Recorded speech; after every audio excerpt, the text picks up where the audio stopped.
thank you for joining the presentation of the Barcelona 8. Ashley, Lindsay, Kate, and myself, Khalil, will be talking about the education system in Spain. First, we will begin talking about the structure and including some information on how these structures can help a child grow, and within these structures of the school system, along with what the typical day consists of, and also speak about the top 5 universities in Spain with some facts to go along with it. The Spain education system is split into 4 stages, and alongside we have the Spanish names for each nursery, preschool, primary, compulsory secondary education, and also secondary education, which I would probably butcher really hard if I tried to pronounce the Spanish translation. So I'm going to just show you guys that. And so it's not entirely different from the school system in America, as you can see in regards to the structure. Nursery and preschool in Spain is divided into 2 stages as well. Nursery schools, known as guarderías, are for the younger children from the ages ranging from 3 months old up to 3 years old, as the mothers are able to receive maternity leave for an average of 4 months. Kindergarten or infant schools are typically contained with children from 3 years old up to 6 years old, and according to our sources, they're usually really full and not too much space left within them. After nursery and preschool, students then go on to primary education. In the U.S., this would be known as elementary school, and it has the same structure as the U.S., going from first grade until sixth grade. Primary education is separated into 3 cycles, with 2 years for each cycle. The first being first and second grade, the second, third and fourth, and the last, fifth and sixth.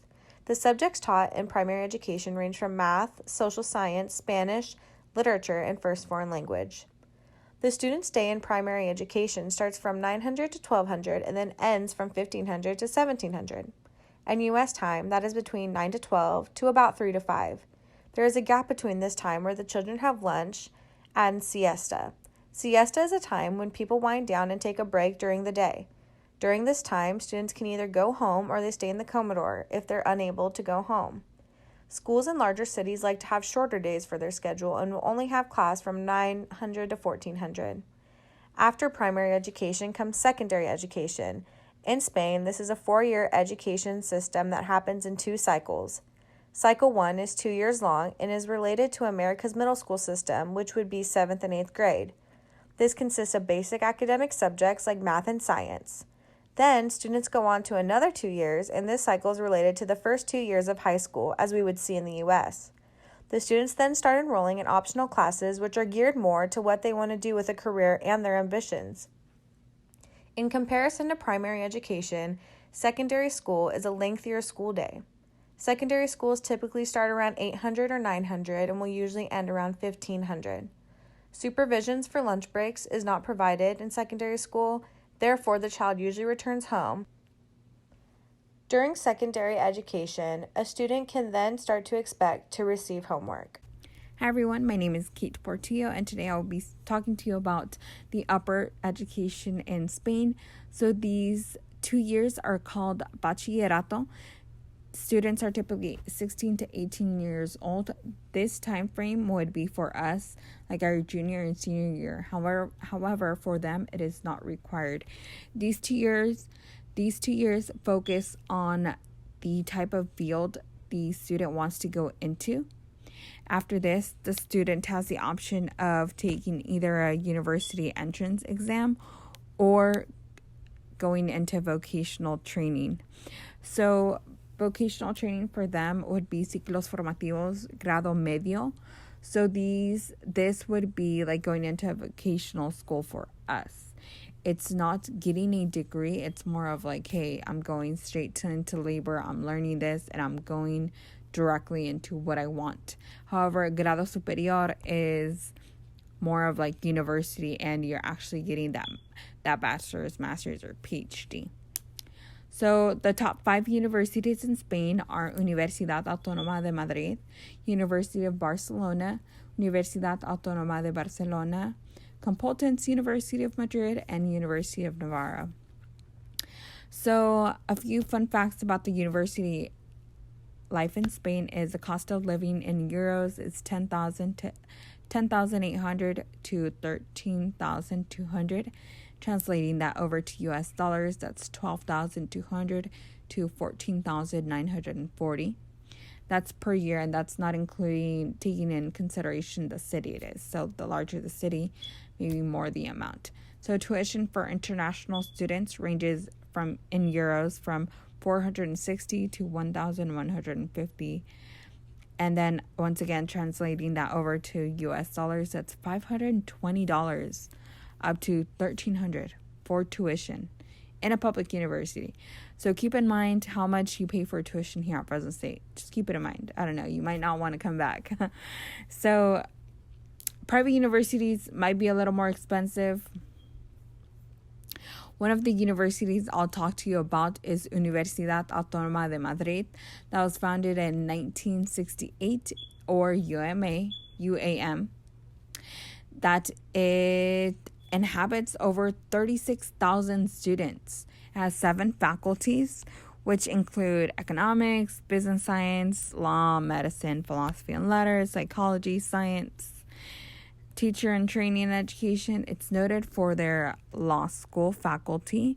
And then fun fact to end my presentation, my part of the presentation, is that King Felipe VI, so that is their current king right now in Spain, he is an alumnus from this university. Hi everyone, I will be talking about the University of Barcelona. They were established in 1450. Their student population is over 63,000. They have a variety of undergraduate and postgraduate courses, which is actually what makes them special and well known out of all universities in Spain.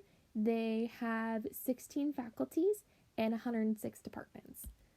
Next on our list is Universidad Autónoma de Barcelona. They were established in 1968. Their student population is over 40,000. They are famous for being one of the few universities in Spain to have a centralized campus. So kind of what this means is that they want to show their diversity, kind of like Fresno State, that we have so many things going on besides academics. So they want to combine everything academics, research, but also their social activities to show that they promote a strong university community by combining all things academics and social activities in the same place. Next is Complutense University of Madrid. They are actually the oldest Spanish university. They date back to 1923 when it was known as, my pronunciation would probably not be the best at this, but Estudio de Escuelas Generales de Alcalá. But the current name, Complutense University of Madrid, was established in 1499. They have a strong dentistry program, and fun fact is that they were the first in the world to give a doctoral degree to a female student in 1785. And the last university on our list is University of Nevada. They're a private university. They were established in 1952 by St. Josemaria Escriva de Bagular. Their student population is over 11,400. They are a diverse school with undergraduate, postgraduate, and international master's degrees. And their business school, the IES Business School, or IESE Business School, has offices not just in Spain, but Barcelona, Madrid, New York, Munich, and Sao Paulo. And that's actually what they're known for, that they don't have just offices in Spain, but they're a very international university. So this is the end of our presentation. Our works cited will be on the next slide, but Khalil, Lindsay, Kate, as well as myself, Ashley, thank you for watching our video and hope you enjoyed.